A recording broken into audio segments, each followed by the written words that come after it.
Dickman reaction. It is a base catalyzed intramolecular condensation of dibasic acid esters into cyclic beta ketone derivative and it is called Dickman reaction. Means Dickman reaction क्या है? एक intramolecular condensation है किसका? Dibasic acid asters का. ये condense होके क्या बनाते हैं? साइक्लिक बीटा कीटोन डेरिवेटिव्स बनाते हैं. इंट्रामोलिकुलर कंडेंसेशन का मतलब यहाँ पे क्या है? With in the molecule. Okay, with in the molecule. ठीक है, इसका मीनिंग ये हुआ यहाँ पे कि जो डाइबेसिक एसिड एस्टर है, मतलब एक ही मॉलिक्यूल के अंदर दो आपके क्या होंगे? एस्टर ग्रुप्स प्रेजेंट होंगे. ठीक है, क्या प्रेजेंट होंगे? Ester groups. Two ester groups are present in a molecule and they will they undergo condensation and form cyclic beta ketone derivatives in Dickman condensation. Here a base is used as a catalyst and it may be sodium ethoxide, sodium hydride, potassium tertiary butoxide. अब यहाँ पे देखिए dibasic acid asters का क्या मतलब होता है कि मान लीजिए हमारा एक मॉलिक्यूल है, उसमें आपके दो एसिड ग्रुप्स प्रेजेंट हैं. तो इन दोनों एसिड्स का ये जो हाइड्रोजन है, इस हाइड्रोजन को रिमूव करवा के यहाँ पे हमने एक एल्काइल ग्रुप अटैच करवा दिया है. मतलब क्या हो गया? एस्टरिफिकेशन हो गया है इस कार्बोक्सिलिक एसिड का. दोनों कार्बोक्सिलिक एसिड का एस्टरिफिकेशन हो गया, इसलिए हम इसको क्या कह रहे हैं? डाइबेसिक एसिड एस्टर इसको बोल रहे हैं. अब जनरल रिएक्शन देख लेते हैं डिकमन रिएक्शन की. ये है इसकी जनरल रिएक्शन. देखिए क्या किया हुआ है.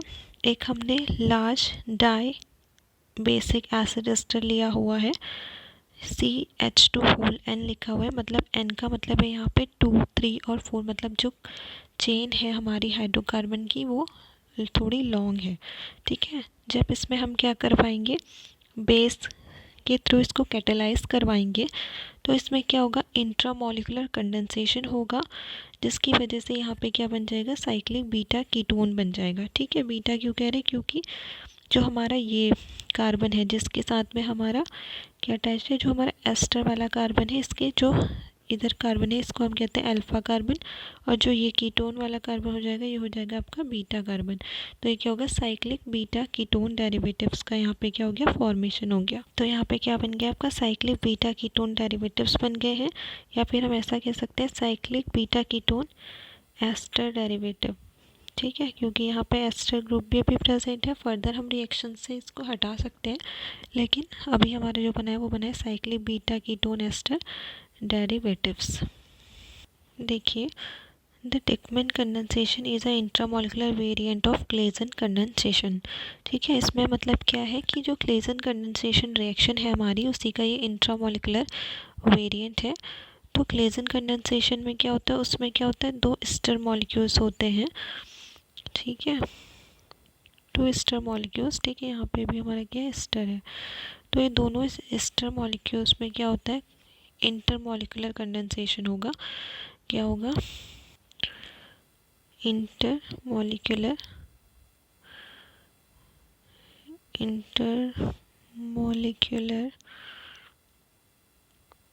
कंडेंसेशन.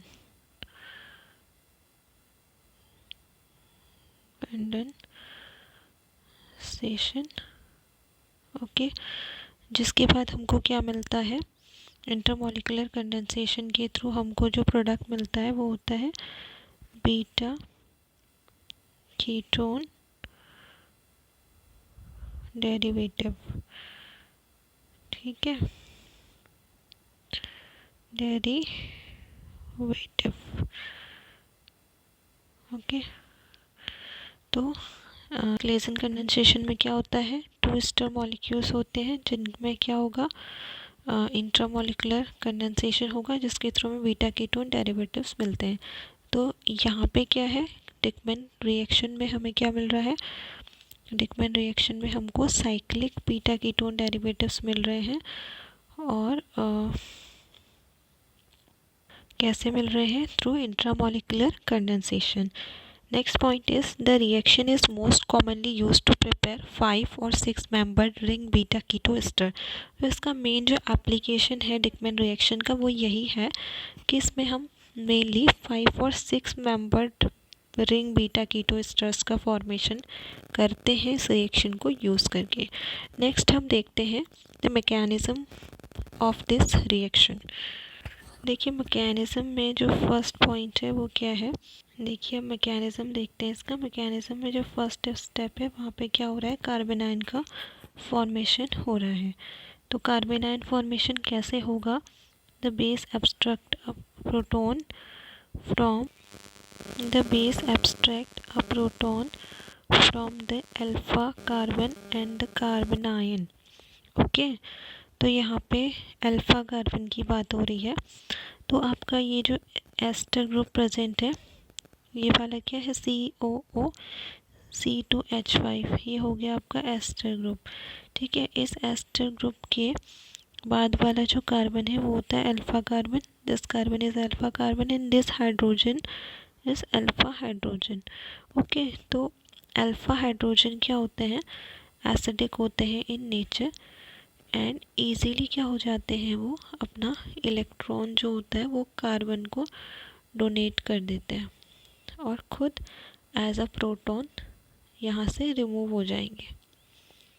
ठीक है, रिमूव हो जाएंगे या फिर बेस के पास में ये चले जाएंगे प्रोटॉन के फॉर्म में। ओके, तो ये वाला कॉन्सेप्ट समझ में आ गया होगा कि अल्फ़ा हाइड्रोजन्स जो होते हैं वो क्या होते हैं? Alpha hydrogens acidic in nature होते हैं, इसीलिए वो इजीली क्या हो जाते हैं? बेस के साथ, बेस उसको एक्सट्रैक्ट कर लेगा, अपना इलेक्ट्रॉन वो कार्बन पे छोड़कर यहाँ से रिमूव हो जाएगा और बेस के साथ में जाके बॉन्ड फॉर्मेशन करेगा और कार्बन और हाइड्रोजन के जो बीच का बॉन्ड है वो यहाँ पर ब्रेक हो जाएगा। नेक्स्ट मतलब बेस क्या है? यहाँ पे सोडियम इथॉक्साइड है। तो सोडियम इथॉक्साइड में से जो इथॉक्साइड आयन है यहाँ पे आप देख रहे हैं, इथॉक्साइड जो आयन है वो एज अ बेस यहाँ पे काम कर रहा है और जो प्रोटॉन है उसका एब्स्ट्रैक्शन कर रहा है, जिसकी वजह से हमारा क्या बन रहा है? इनोलेट आयन का फॉर्मेशन हो रहा है। यही हमारा क्या है? कार्बन आयन है। इसको हम इनोलेट आयन क्यों बोल रहे हैं?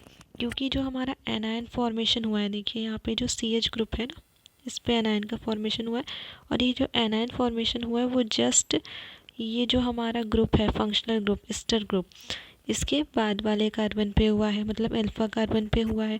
तो जब भी जहाँ पे भी हमारा कार्बोनिल ग्रुप के नेक्स्ट कार्बन पे, ठीक है, जैसे ये यहाँ पे क्या है? कार्बोनिल ग्रुप है, इसके नेक्स्ट कार्बन पे जब भी हमारा क्या होगा? एनायन का फॉर्मेशन होगा तो उसको क्या बोलेंगे? इनोलेट आयन बोला जाता है। ओके, तो इस बात को आप ध्यान में रखिएगा कि जब भी हमारा कोई फंक्शनल ग्रुप है तो उसमें जो कार्बोनिल कार्बन है, दिस इज कार्बोनिल कार्बन, इसके नेक्स्ट पे जो कार्बन है यहाँ पे जब भी हमारा एनायन का फॉर्मेशन होगा तो उसको हम इनोलेट आयन बोलेंगे। फर्स्ट स्टेप जो है मैकेनिज्म का वो है कार्बन आयन फॉर्मेशन। इसमें जो हमने बेस यूज़ किया है वो क्या कर रहा है? हमारा जो ester di basic acid ester है उसमें से क्या कर रहा है? प्रोटॉन को एब्स्ट्रैक्ट कर रहा है। कौन से प्रोटॉन का एब्स्ट्रैक्शन होगा? अल्फा प्रोटॉन का एब्स्ट्रैक्शन होगा, अल्फा हाइड्रोजन का एब्स्ट्रैक्शन होगा और क्या फॉर्म होगा? आपका इनोलेट आयन का फॉर्मेशन होगा या फिर हम उसको कार्बन आयन भी बोल सकते हैं। नेक्स्ट आ जाते हैं हम सेकेंड स्टेप में। जो सेकेंड स्टेप है उसमें क्या हो रहा है? Intramolecular nucleophilic attack. Okay, intramolecular का मतलब with in the molecule nucleophilic attack होगा। यहाँ पे कैसे होगा? जो हमारा अभी कार्बन आयन फॉर्मेशन हुआ है, अब वही कार्बन आयन क्या करेगा? आपका जो दूसरा मॉलिक्यूल प्रेजेंट है एस्टर मॉलिक्यूल, उसके जो कार्बोनिल कार्बन है उस पे ये अटैक करेगा।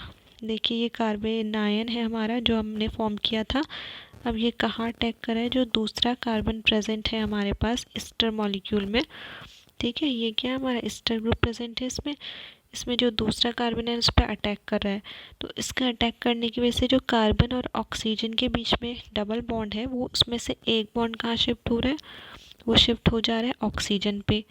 ठीक है, तो ऑक्सीजन पे बॉन्ड शिफ्ट होने के बाद में हमारी जो स्पीशीज़ बनती है उसको हम कहते हैं ऑक्सी एनायन। ठीक है, यहाँ पे क्या हो जाएगा, ऑक्सीजन पे एक नेगेटिव चार्ज आ जाएगा।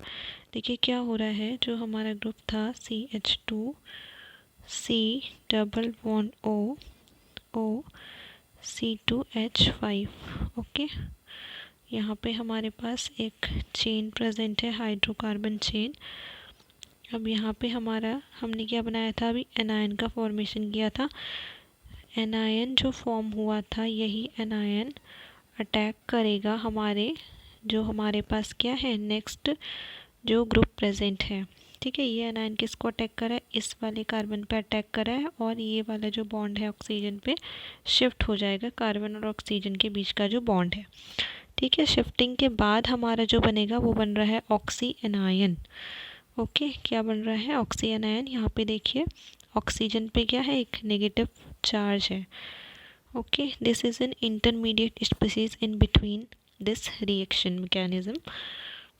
Now this is the third step, removal of base.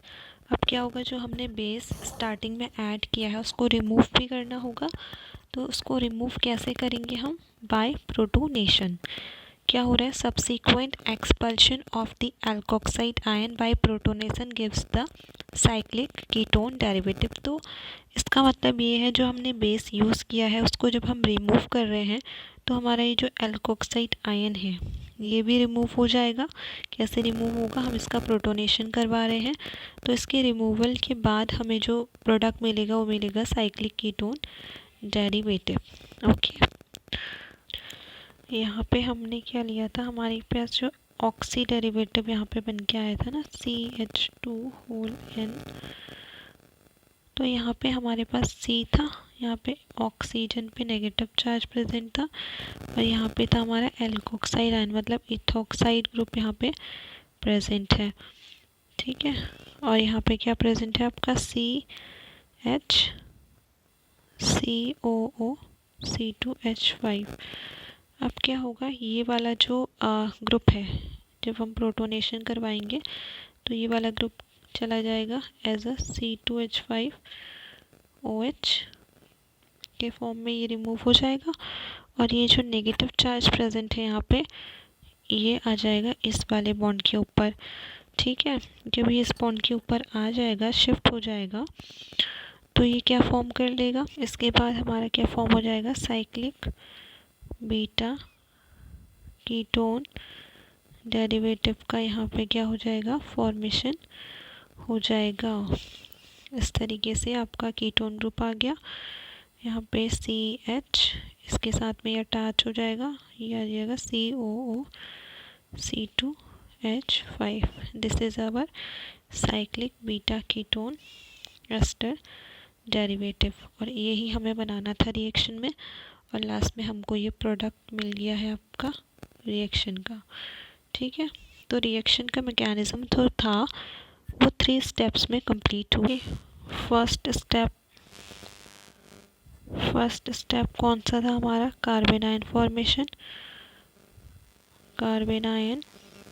Formation.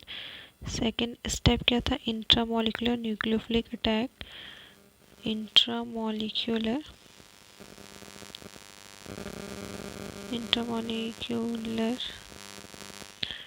Nucleophilic attack, and last one is removal of base।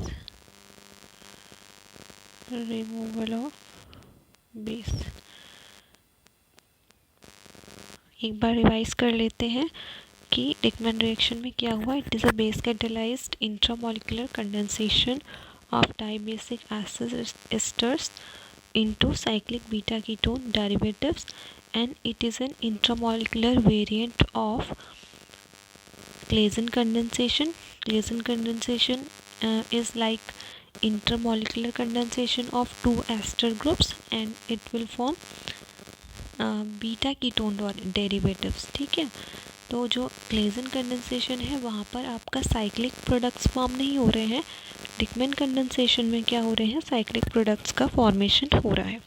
Mechanism हमने देख लिया, कार्बन आयन फॉर्मेशन होगा सबसे पहले, नेक्स्ट होगा intramolecular nucleophilic attack and third होगा removal of base. I hope आपको ये रिएक्शन समझ में आ गई होगी। Thank you.